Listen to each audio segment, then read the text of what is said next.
Cần mẹ vô ngồi không?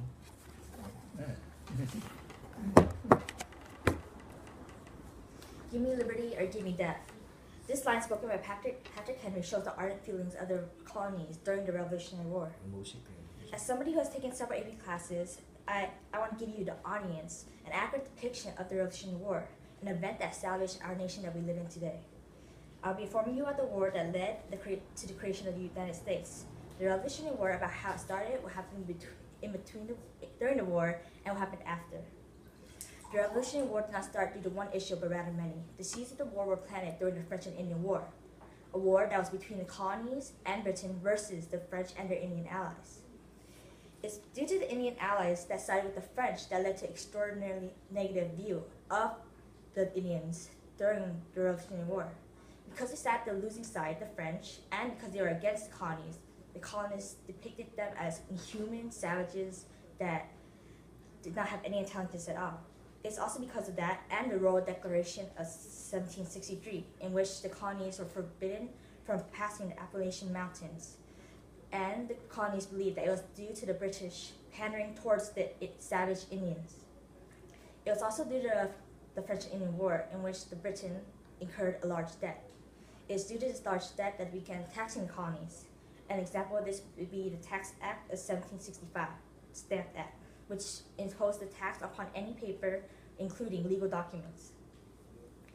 The colonies believed that their rights were being infringed on because, as British citizens, they had a right to representation, but however, Parliament decreed that they were represented virtually.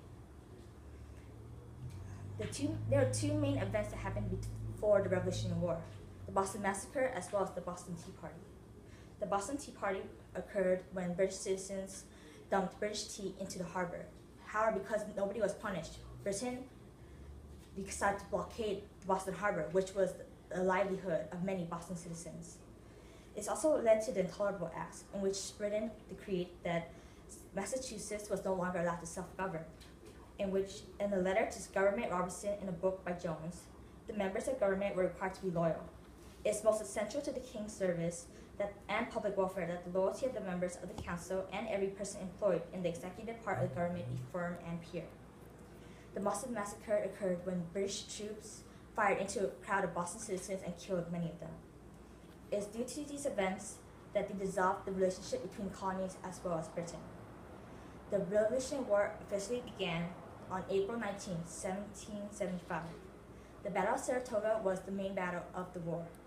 It's during this battle in which the Revolutionary Army was going to New York, as described by Ketchum as surrounded by navigable water, it could be protected and provisioned by the world's greatest fleet, which had no opposition because Americas had no warship. It's due to this win during the Battle of Saratoga that the French, as well as Spanish, decided to ally with the colonies. As shown by this map, the French decided to help blockade the Boston ships, as shown by red, and as shown as these blue lines, the Spanish decided to send troops into the Americas to help the revolutionaries. This all ended with the Treaty of Versailles, which they signed peace and territories were traded between the four powers. After the war, the Articles of Confederation was created during 1777. However, it was a weak article which gave more power to the states rather than the government. This changed during Dan O'Shea's rebellion. It showed the weakness of the Articles of Confederation because it took several days before the government was able to muster up enough troops to stop the rebellion. This led to the creation of a new constitution, which the government was given more power rather than the states. Now that I have informed you about the buildup, the conflict, as well as the aftermath of the Revolutionary War, the Revolutionary War is the war that led to the birth of our nation today. Our ideals, government, and our cultures can be traced to this one point. This soon leads us to America today, our nation under God, indivisible, with liberty and justice for all. Thank you. Wow. No, you can like just turn it around and then connect the video. Finish the video.